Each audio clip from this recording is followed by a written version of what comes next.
Day before exam plan for CA foundation accounts. Accounts के लिए पूरा डे बिफोर एग्जाम, यानी कि अगर जिस दिन आपकी एग्जाम है उसके अगले दिन सुबह से लेके, यानी कि वो 1.5 डेज में आपको कैसे अकाउंट्स को कंप्लीट करना है। 100% कवरेज आपका यहाँ पे हो गया है। हर चैप्टर हर यूनिट को कवर किया गया है। इनफ टाइम भी दिया गया है, लंच डिनर के लिए भी टाइम दिया गया है, स्लीप टाइम भी आपका 6 आवर्स का है। इस हिसाब से आपका पूरा बेहतरीन कौन से टाइम पे कौन सा चैप्टर पढ़ना चाहिए, कैसे कॉम्बिनेशन बनाना चाहिए, सब मेरा पूरा दिमाग लगा के बहुत तगड़ी तरीके से आपके लिए ये बनाया हूं। तो इसे फाउंडेशन के एक ग्रुप के साथ प्लीज प्लीज प्लीज जरूर से शेयर करना। बहुत मेहनत लगी है और ये काफी स्टूडेंट्स को हेल्प में आना चाहिए। ये लाइक गेम है, उसे भी आपको जरूर से पूरा करना है। प्लीज लाइक जरूर से करिए। लेट्स बिगिन, शुरुआत करते हैं। और मैं आपको बता देता हूं कि आपको कैसे 1.5 डेज में आरटीपी एमटीपी पास पेपर के साथ आप कैसे अकाउंट्स को कवर कर पाते हो। ठीक है, उसके पहले कुछ इंपॉर्टेंट चीजें मुझे आपको बतानी बहुत जरूरी है। ये देखो, आ जाओ किस चीज में क्या क्या चीजें हैं। ये जो मैं आपको शेड्यूल दे रहा हूं, सबसे पहली बात तो ये कि कंसीडर्ड 6 आवर्स ऑफ स्लीप। मैंने 6 घंटे की यहाँ पे स्लीप कवर किया है। आप इसे कम भी ले सकते हो, ज्यादा भी।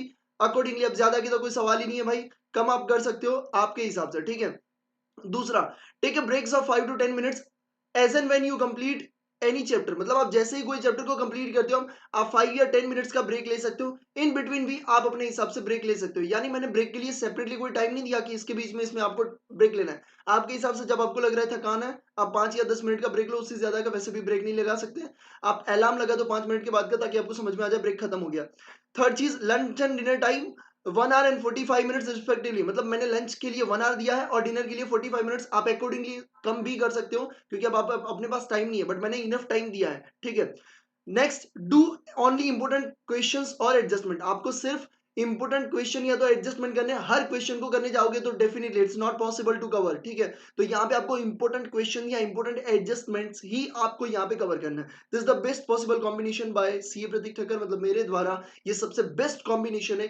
कैसे कैसे कॉम्बिनेशन बनाना है, कौन से टाइम पे कौन सा चैप्टर पढ़ना चाहिए, सब चीजें मैं आपको यहाँ पे बताने वाला हूँ। लेट्स बिगिन बेटा, शुरुआत करते हैं। आ जाइए। तो सबसे पहले मैं आपको बता देता हूँ कि आपको सुबह से, मतलब फॉर एग्जाम्पल आपका कल एग्जाम है, तो आज सुबह से आप कैसे पढ़ोगे। ठीक है, उस हिसाब से समझ गए होंगे आप। ठीक है, सबसे पहले मैं आपको बता देता हूँ, मॉर्निंग की बात कर लेता हूँ। मॉर्निंग में सबसे पहले अगर मैं बात करूँ तो सुबह 7 बजे आप उठ जाओगे। ठीक है, 12 से 6 की आप नींद ले लिया। ठीक है, और 6 से 7 बजे तक आप रेडी हो गए, तो 7 से 9:30 तक आपको पार्टनरशिप को कंप्लीट करना है। 2.5 घंटा मोर देन इनफ। ठीक है, अब आपको स्पीड में चलना है, 2.5 घंटा पार्टनरशिप के लिए देना है। और 9:30 से 12 बजे तक आपको कंपनी अकाउंट्स कंप्लीट करना है। दो चैप्टर 5 घंटे लेके जाएंगे, बट 12 बजे आपका कॉन्फिडेंस एकदम से तगड़ा वाला होगा। ये जो टाइम होता है सुबह का, ये आपके लिए बहुत इंपॉर्टेंट है, इसलिए इंपॉर्टेंट चैप्टर्स को पढ़ना बहुत जरूरी है। ऐसे टाइम पे आप इजी चैप्टर नहीं ले सकते। ऐसे टाइम पे आपको कॉम्प्लेक्स चैप्टर को ही कंप्लीट करना है, जिससे आपका कॉन्फिडेंस भी बढ़े और एटलीस्ट 25 to 30 मार्क्स का आपका यहाँ से कवर हो जाएगा। ठीक है, तो ये चीज आपको सबसे पहले करनी है। 7 से 9:30 तक पार्टनरशिप को कंप्लीट करो, 9:30 से 12 तक कंपनी अकाउंट्स को कंप्लीट करो। थोड़ा इधर उधर 15-20 मिनट हो सकता है, 15-20 मिनट अगर पार्टनरशिप में ज्यादा लग गए तो कंपनी अकाउंट को 15-20 मिनट जल्दी कंप्लीट करने का ट्राई करो। फिर आपका जैसे 1 घंटे का लंच का टाइम मैंने बोला था, 12 से 1 का लंच का टाइम हो गया, इसे भी आप कम कर सकते हो, बट इस हिसाब से मैं आपको थोड़ा रिलैक्सेशन वाला दे रहा हूँ। उसके बाद बैंक रिकंसिलिएशन स्टेटमेंट, उसमें आपको एडजस्टेड जो कैश बुक बनानी होती है ना, ठीक है, वो चीज को जरूर से देख लेना। ठीक है, तो वो चीज आपको देखना, उसमें आपको सिंपल सी बात पता है कि एडजस्टेड कैश बुक में अपनी वाली गलती होती है, वही लेते हैं। तो वो सब चीजें मैं डिटेल में नहीं जा रहा हूँ। 1 से 2 के बीच में आप बीआरएस कंप्लीट कर लो। बीआरएस इजी चैप्टर है, इसलिए आपको थोड़ा रिलैक्सेशन लगे। फिर कंसाइनमेंट थोड़ा सा कॉम्प्लेक्स, फिर डेप्रिसिएशन एक और easy chapter, bills of exchange एक और इजी चैप्टर। आपको हर चैप्टर के लिए मैंने यहाँ पे आपको 1 1 आवर दिया है, मोर देन इनफ टाइम है, मोर देन इनफ टाइम।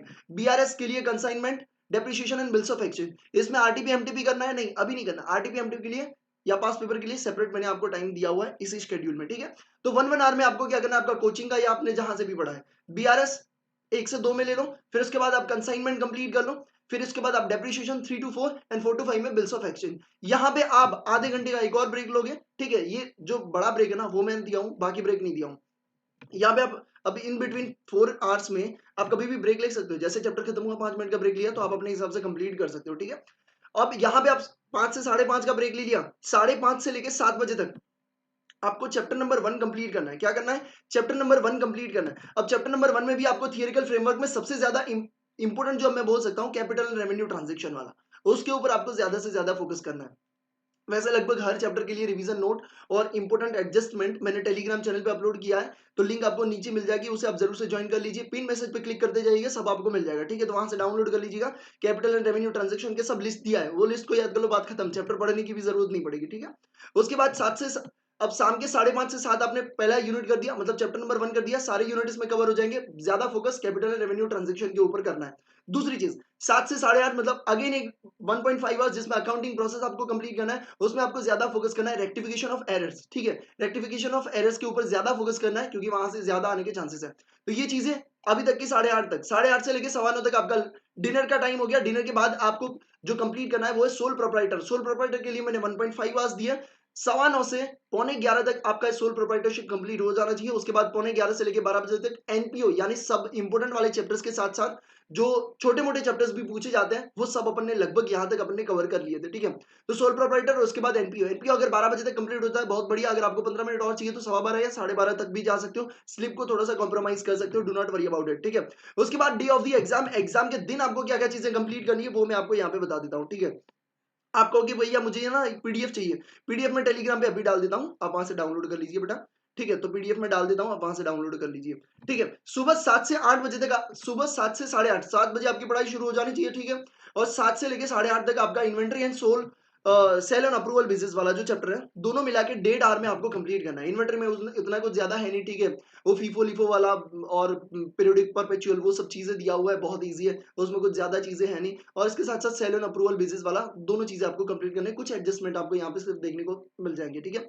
8:30 से 10 बजे तक आपको average due date and account current को आपको कंप्लीट करना है, यानी कि यहाँ पे आपको हर 2 चैप्टर के लिए 1.5 घंटा यानी 45 मिनट्स इनफ टाइम मैंने आपको यहाँ पे दे दिया है, ठीक है। आप अपने हिसाब से थोड़ा बहुत एडजस्टमेंट यहाँ पे कर सकते हो। उसके बाद 10 बजे आपका कंप्लीट हो गया। 10 से 12 के बीच में आपको आरटीपी एमटीपी और पास्ट पेपर्स करने, जिसमें आपको सिर्फ इंपोर्टेंट क्वेश्चंस करना है। जितना आरटीपी किया उसमें से देखिए कि हर आरटीपी में आपको 20 क्वेश्चन अराउंड मिल जाते हैं, ठीक है। 20 में से अगर आपने 3 या 4 इंपोर्टेंट किए तो वही आपको करने, बाकी नहीं करने, ठीक है। आरटीपी एमटीपी और पास पेपर्स आपको यहाँ पे कवर कर लेना। लगभग 12 बजे तक आपकी सारी पढ़ाई यहाँ पे कंप्लीट हो जाएगी। इस हिसाब से आपको पढ़ना है। हर चैप्टर के लिए मैंने इनफ टाइम दिया हुआ है, ये इनफ टाइम है, इससे ज्यादा time I don't think so कि आपको रिक्वायर्ड है, ठीक है। और थियरी भी आपको इसी के साथ पढ़नी है, but RTP MTP pass paper के लिए मैंने अलग से टाइम दिया हुआ है। ये चीजें आपको करके जानी है। और ये लास्ट में क्यों लिखा पता है? क्योंकि इसमें से डायरेक्ट क्वेश्चन भी आपको पूछे जाते हैं, तो इसीलिए मैंने ये लास्ट पे रखा है। और इसके अलावा भी अगर आप ज्यादा जल्दी से कंप्लीट कर पाते हो और आपके पास अगर टाइम बचता है तो आप और भी चीजों को रिवाइज कर सकते हो। जो आपने आगे चैप्टर पढ़ा उसमें से कुछ चीजें आपको फिर से रिवाइज करनी है तो फिर से रिवाइज कर सकते हो।